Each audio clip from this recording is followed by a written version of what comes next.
Kebenaran adalah kebenaran. Katakan Ulama ya akan untuk dituntut ya, lebih katakan berat tidak hukumannya untuk tidak. daripada umat yang salah jalan karena ulama tersebut.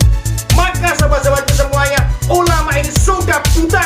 Ulama ini sudah menghalalkan uang untuk dirinya, dan ulama ini sebetulnya adalah setan yang berwajah manusia. Opi Dantos. Sobat-sobatku semuanya, masih segar dalam ingatan kita bagaimana beberapa waktu yang lalu Densus 88 telah berhasil meringkus seseorang yang terduga akan melakukan tindakan terorisme di negara kita. DE adalah seorang karyawan BUMN yaitu PT KAI, ternyata berhasil mengumpulkan beberapa senjata baik itu laras panjang maupun laras pendek dan beberapa butir peluru yang sangat membahayakan untuk orang yang ada di sekitarnya. Dalam sebuah pemeriksaan, dia menyatakan bahwa dia akan melakukan tindakan amaliyahnya, yaitu akan melakukan penyerangan Makobrimob. Dia berencana untuk membebaskan napi terorisme yang selama ini dikurung di sana dan mungkin sedang dibina agar mereka kembali menyadari bahwa Indonesia bukanlah sarang atau tempat yang baik untuk melakukan kegiatan terorisme, bahwa Indonesia memang terdiri dari berbagai majemuk suku, ras, agama, dan golongan, sehingga diharapkan mereka kembali mencintai bumi pertiwi ini seperti yang terjadi kepada salah seorang pengurus FPI yaitu Munarman, yang pada akhirnya dia bisa menerima dan dia mau kembali untuk mencintai negeri tercinta ini. Hanya selang beberapa hari muncul berita yang baru, yaitu kemarin ada 3 oknum dari kepolisian, diantaranya baik itu yang ada di Polda Metro maupun ada yang di Bekasi dan ada yang di Cirebon. Mereka sama-sama diduga masuk di dalam kategori yang menyeplai atau menyediakan atau terhubung dengan sang tersangka DE ini dalam hubungannya mengenai proses perubahan airsoft gun menjadi senjata api ataupun juga pembelian senjata ilegal. Berita ini sudah dibantah oleh Direskrimum Polda Metro Jaya yang menyatakan bahwa mereka tidak terafiliasi atau mereka tidak tergabung dalam aliran terorisme. Hanya saja memang mereka melakukan kesalahan, yaitu pembelian senjata ilegal dan menyediakan atau menjadi perantara pembelian senjata ilegal dan perubahan airsoft gun menjadi senjata api yang sangat membahayakan. Sobat, apa yang kita dapatkan dari 2 berita ini? Kita melihat bahwa ternyata proses cuci otak seorang warga negara yang taat beragama bisa menjadi seorang yang sangat radikal, bahkan menjadi teroris di negara kita tercinta ini, terus berjalan sampai dengan hari ini, dan itu sangat membahayakan karena masuk di semua lini, baik dari masyarakat tingkat bawah bahkan sampai ke aparat penegak hukum pun disinyalir ada yang terlibat.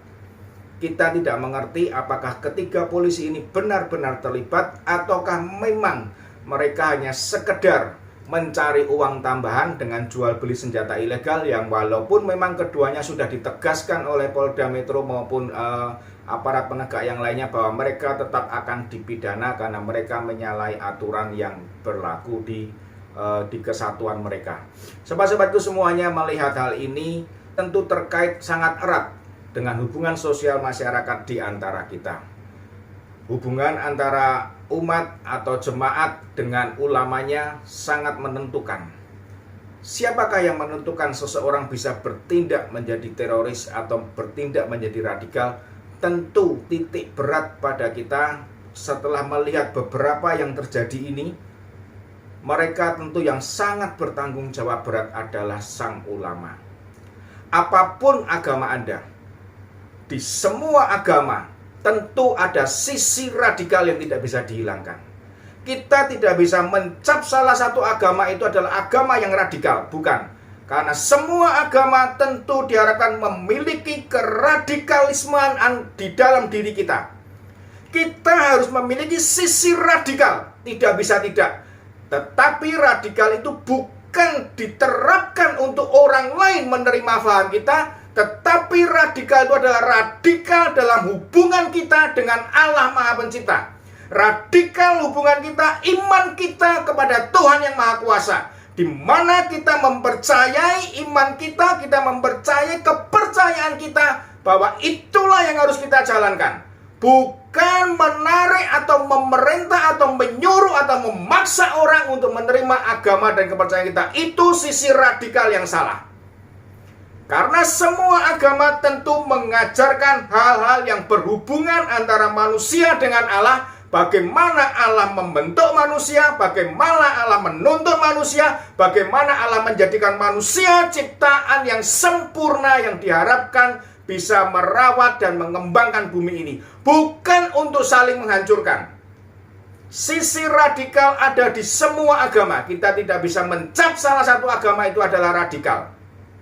Jika ada seorang yang melakukan tindakan terorisme dan memang dia memiliki salah satu agama, itu bukan agamanya yang salah, tetapi manusianya yang salah, dan ulama tempat dia belajar agama tersebut itulah yang sangat bertanggung jawab untuk mengingatkan para ulama. Para ulama, Anda adalah orang yang menjadi panutan. Bagaimana iman kami sebagai umat Anda dibentuk, bagaimana iman kami sebagai umat Anda bisa menerima kepercayaan kami bahwa apa yang kami jalani saat ini adalah yang benar, tetapi bukan untuk mempertentangkan dengan umat agama atau kepercayaan yang lainnya.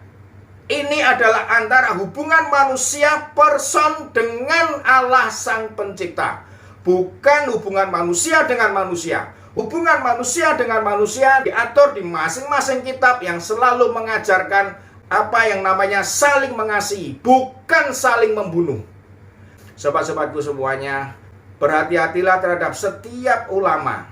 Berhati-hatilah terhadap setiap orang tua yang memiliki anak yang mulai beranjak dewasa, dan anak tersebut tentunya mengikuti banyak perkumpulan, banyak organisasi, dan disitulah peran orang tua untuk ikut mengawasi kemanakah arah organisasi dan perkumpulan yang anak Anda ikuti. Dan lebih-lebih lagi perhatikanlah kemana anak kita menuntut ilmu beragama. Siapakah ulama yang berhubungan dengan anak kita, dan bagaimanakah ulama itu di dalam menyajikan atau menyampaikan perintah-perintah agama kepada anak kita masing-masing. Tidak menutup kemungkinan seorang ulama hanya karena uang, hanya karena ingin hidup mewah, hanya karena ingin makan enak, dia menggadaikan imannya dan dia mengajarkan yang salah, dan dia memberikan tuntunan yang salah agar mereka semua hidup nyaman, hidup enak, dan hidup merdeka menurut mereka di saat ini. Berhati-hatilah terhadap ulama yang sudah mengerti akan adanya seseorang, bahwa orang tersebut terkait dengan unsur radikal dan intoleransi, bahwa orang tersebut ada hubungannya dengan organisasi radikal dan intoleransi, tetapi ulama ini masih memaksakan dirinya untuk mengatakan kepada jemaatnya, kepada umatnya, memberitakan bahwa orang ini adalah orang yang baik. Maka sahabat-sahabatku semuanya, ulama ini sudah buta. Ulama ini sudah menghalalkan uang untuk dirinya, dan ulama ini sebetulnya adalah setan yang berwajah manusia.